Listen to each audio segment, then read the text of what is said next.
Anyway, so it was often quite a fraught process, the vinyl justice thing. And one of the most traumatic, and the one that I've spoken about most often, I suppose, was with one of my heroes, Marky Smith of The Fall. And this is the last selection of little videos I'll play you tonight. Some of these moments did end up making the edit for our Vinyl Justice segment on the Adam and Joe show, but there's some other little bits that, that didn't get in there because they probably would have created an uncomfortable atmosphere, because the atmosphere was very uncomfortable when we shot with Marky Smith. At least, I don't know if he was uncomfortable or not, but we definitely were, because I'd never met him before. I thought he was amazing. I loved The Fall. And he was one of the names that we put on our wish list for people to do Vinyl Justice with. We never thought that he would agree. And then he did, but he didn't want to do it in Salford, where he lived. He said he was going to be in London and we could do it somewhere in London. He'd bring along a stack of records, but we had to find our own venue. So in the end, we did it in the flat where I was living. And I just moved into this basement flat in Northampton Square in, where is it? Clerkenwell. And in sort of northeast London. And he kept on going on about Northampton Square, or it's how fancy it was in Northampton Square, and teasing me about it.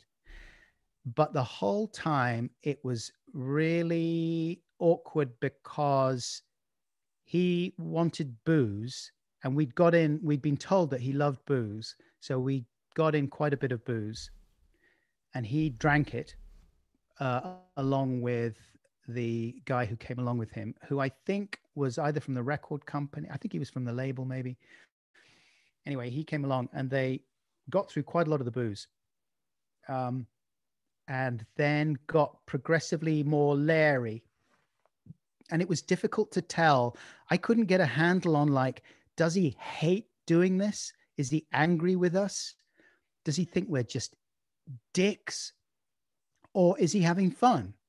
And should we just sort of play along with him? So it was really a question of us trying to calibrate as we went along and really not knowing what was happening. And you know, at one point while we were filming, he stopped talking altogether. And then he demanded money. Like, normally we wouldn't pay the people that we did Vinyl Justice with. We didn't have the budget. It was understood that it was a sort of promotional quid pro quo. But he said, I'd like £200. So I had to run across Northampton Square to the cash point and get out 200 quid from my bank account, come back, give it to him. And then he cheered up again. But, but watching the footage back, as I did in preparation for this, actually, I think he was having fun in a weird way. I think he did think that we were dicks. But at the same time, his laughter was genuine. It was just scary laughter. It's like I assumed that he was laughing at us, but I think a lot of the time he was enjoying himself. I don't know. See what you think. I've got a few clips here. And so the first one is of us setting the whole thing up. We wanted to do a little bit with Mark and his friend on the sofa, as if we were filming them like at the moment they were being raided. They were just about to be raided by the Vinyl Justice Squad. And so this was us telling them to just be chatting, you know, be chatting about, I don't know, what it would be like to be raided by the Vinyl Justice Squad. Let's see that clip. All right, so pretend we're not here. And what are we meant to be talking about again? We're talking about the prospect of being busted. I think it's fairly unlikely we're going to be busted by a bunch of comedians having a few beers. No, I wouldn't say that. I think there's fine. I think British police are great. You have to. That's crap, like. You know. That's all right. We only need like 10 seconds of it. That'll be fine. Do it again if you want. No. All right. Do it again if you want. No. So he thought it was like, you know, you could see Marky Smith saying, oh, that was crap. You know, like he gave it a go doing our little setup, but then he didn't like it, but didn't want to do it again. And his friend Bernard was sat there playing along. anyway, the next little clip is of our arrival. And we had good uniforms for this one. I don't know why we didn't use these uniforms more often. I think we hired them just for this because we sort of imagined that it might be a little bit Larry.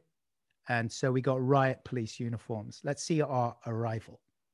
Mr. Mark E. Smith from the Fall. Yeah. We have come to investigate your record collection. If you want to make this easy on yourself, you will cooperate and be nice to us. Well, nice. no, I'm not going to, Kurt. So it was always hard to tell, like, the extent to which he was playing along and just having a laugh, or like, was he thinking, why the hell did I agree to this? And as I say, like, watching it all back, watching all the footage back, I really thought that he was enjoying himself because he brought along a good selection of records. And as I said before, you know, it was frustrating in a way that we didn't get to go into the records a little bit more and talk more seriously to him about some of the music that he loved and that had influenced him and the Fall. But it wasn't that kind of piece. And also maybe he wouldn't have been up for doing that. I think he preferred to do things in a more oblique way. But these were some of the records that he brought along with him that day. Let's just take a look at the stuff he had. Okie dokie. Metal Machine music, which I'd heard him talking about before. I mean, that just makes total sense, doesn't it? The Mark E. Smith with like a music, you know, a record of just feedback. Beethoven, very Clockwork Orange.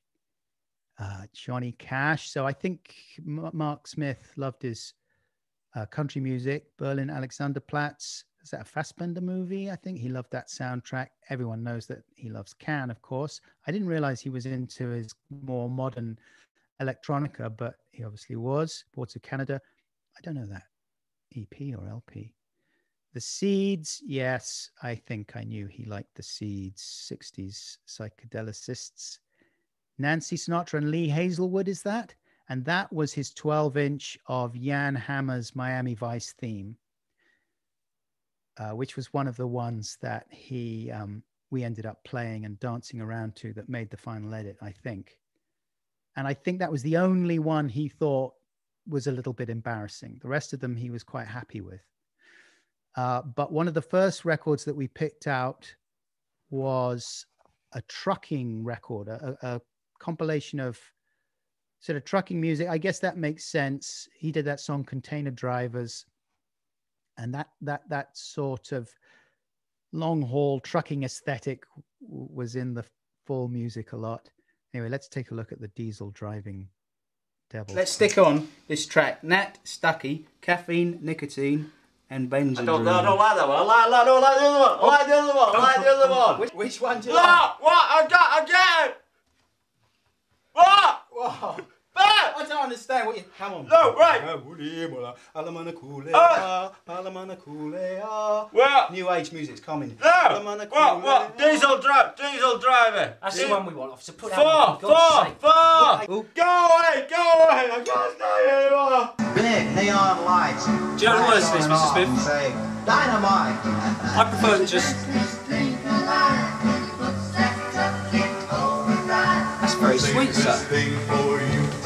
You know what? Little diesel driving devil. Right, Mr. Smith. Well, that was a sweet song, and you demonstrated fantastic driving skills on that one. Where did you buy this record? You certainly aren't going out driving tonight. I can tell you that. Or you will be pulled over immediately and breathalyzed to a great degree, and you will not pass. Have we been drinking, sir? Well, I don't know about you. I've had about 12 pints. Give us your keys. Give us your keys. Come on. I don't drive. Yeah, that's what you say. Isn't it? Right. Fucking wear your way out of that one, smart ass. I never had a goddamn driving license and I never wanted one. Do you not drive at all? No. Never. Never. Why, is that a sort of aesthetic choice? A sort of. This is what fucking coppers are like, actually. Who said that? No, I have never drove ever in my life. I never had a goddamn driving license. I never wanted one. Actually, I played the clip slightly out of order there. This is the setup for that record. This is him talking about his trucking record and his fondness for roads. You're in a sort of hard rocking band. That's right. And exactly. And yet you've got this album full of songs about trucking, which most people would not connect the two necessarily. That's fair to say. Can you explain that, Mr. Smith? Because I like roads. Because you like roads. Well, then why don't you own a road, Mr. Smith? Why buy a record and not just own a road? But I like the big wide roads. What's your favourite big wide road, Mr. Smith? Any road, really. Right, any wide road. Yeah, I just like roads. Yeah. Have you written any songs about roads? Yes. What's it called? What's the best road song you've done? I love the road. Can you sing us a snatch of I Love the Road? I love the road, I love the road. Yeah, more. Oh, it sounds like an impressive song, sir. Have you been to roads in Greece? I could see that was going to come up at some point. Grease for the roads, Yeah, yes, yeah. need it. Yeah. Need grease for the truckers, need grease for roads. Hey, this is Need grease for roads. They do. You've got to have grease for for the axles roads. for roads. Yeah. Axel Rose. Officer, policeman. Yes, Need sir. grease for roads. We do, sir. Officer, policeman! That's my favorite bit. I saw him in 2015 at the Green Man Festival, actually, where that Luke Drozd poster is for. He was there as well. The Fall were playing. They were amazing. And he did a Q&A in one of the tents that I was doing a show in that afternoon with someone from Mojo magazine, I think. And I saw him backstage and I was too nervous to go and say hello. But then he saw me and he came over and he was very friendly and warm, which is another reason that I look back on this footage and think that actually he was having fun and that the laughter was genuine. Maybe you disagree, I don't know. But I think he was enjoying himself. That said, things definitely did get sort of spiky. And his idea of teasing us was confusing to us. And we didn't know where he was coming from. And Joe especially, like I was the big Fall fan. Joe was sort of along for the ride. And I think Joe was a bit like, who's your mate? And I felt quite protective of Joe at one point when Mark Smith just seemed to be teasing him in quite a pointed way. Like he teased me as well. In fact, I think there was one point when we were filming and the phone went and then we stopped filming, but everyone listened to the message. It was my flat, remember, that we were filming in. And it was a young woman, and she was phoning from some production company or other. And she left a nice message and mentioned, oh, I just heard you just moved into Northampton Square or something. I can't remember. Anyway, Mark E. Smith listened to this and was delighted by it and then took the piss out of it afterwards. I think you'll see that in this little clip where we talk about one of the other records that he brought along by someone called Jay Truby and the Geeks. And as he explains, it's you could send off lyrics or something like that. And someone would cut the record for you and send you back the single. I'm not sure. I can't remember exactly how it all worked. But we'd seen it, and I think we had seen it mentioned in some zine or other that Joe had, that Matt Groening of Simpsons fame had authored. And we mentioned this to Marky Smith, and he wasn't very impressed with the Simpsons reference. Okay. Is that allowed in their own house? Wait a second, what's this? Officer. Blind Man's Penis by Jay Truby and the Geeks. Disgusting. That is revolting. And we will take it away, we'll dust it a couple of times, but first we're going to play is the bloke who invented The Simpsons. Right. As you inform me, officer. Matt Groening. Being the moron you are, who watches The Simpsons all the time. Being a moron. And the glorification of the ordinary moronic American family. And this was a record where you could send off to Nashville He stopped. with lyrics Oh. for $50. Yeah. You get the record back with any lyrics you sent out, performed Yeah. by country western Right. singer Hinger. with country western Western. Backing. Bands. Vocals. Get it? Yes. Understand that? Yeah, I do. You want it writing out? Yeah, go on. Can you write? Come on, let's hear it. Yeah, you can't have it. You can't have that one. And I had to go. Hi, Adam. Hi, Adam. I work as a researcher on Channel 4. That's not true. And I hear you're living in Northampton Square now. So babyish. I mean, I imagine if any ex-members of the Fall are watching, they're probably feeling a little traumatized right now. We certainly were traumatized afterwards. And actually, funnily enough, I've often thought that, you know, one of the reasons you should never meet your heroes, obviously, is that you might have a difficult and traumatic time with them, and then it will affect your enjoyment of their work thereafter.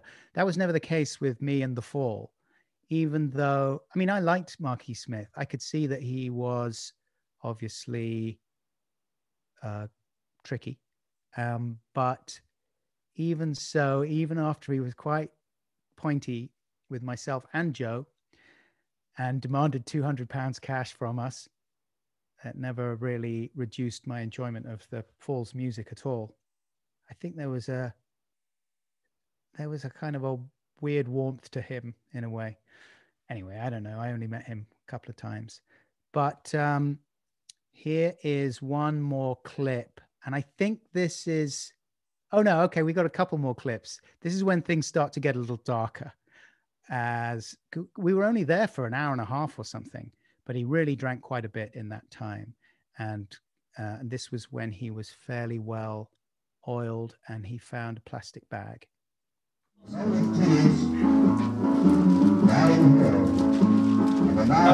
play with plastic bags, Mr. Smith. No, not for the kiddies. Don't want to play with plastic bags. I'm suffocating, Mr. Smith. I'm suffocating. I can't breathe. You're currently committing 50 or 60 heinous crimes, sir. Officer Vinyl, you don't mean that. You're setting your flesh is lovely. You're setting yourself up for various... Right. Oh, lovely editor John there, who was doing a bit of camera work as well. And so he was still sort of, I can't remember if that was before or after we gave him the 200 quid, but he was sort of in a good mood. But then the last clip I've got is when he was at his most pointy with Joe. And you can sort of see on Joe's face, and you could see on my face as well, that we didn't really know what to make of it. But then right at the end, he says, "Oh, you got a lovely place here, Adam. Thanks very much." And I assumed he was being sarcastic, but actually I watched some of the footage back and he said it a couple of times, and I think he was being sincere. See what you think. What kind of hair? It's not a police haircut, no. Well, I'm growing it a little long, sir. I'm trying to start a new trend in the What, the force. Sweeney or something? Beg your pardon, sir? The Sweeney? Yeah, I look like Sweeney. I look like Dennis Waterman in the Sweeney. No, you don't. He's my role model. My hair, I know my face don't, but my hair does. You know what you look like? A fucking boiled egg. A boiled egg. Once again, sir, you may be looking at some serious time inside, I'm afraid. You fucking look at... You won't be looking at anything if you fucking carry on like this, cunt. Alright, mate. Now, Mr. Smith, you're failing to cooperate once again. We're just talking to you about Jan Hammer, and immediately you launch into a series of abusive comments. That is a good enough answer for me. And if I was the judge of that, I would accept that answer as well. That's like, how much? 600 quid fine, come on. Get the fucking phones out, hurry up. And fucking piss off. I would cut my losses. I'd cut my losses and I'd accept that answer as a judge. Cut by your fucking losses. Fucking 600 quid. That one never had anything No, to do yeah, with right, off. Clear out. Go on, my house. Thanks, Adam, it's a nice flat, this. No props.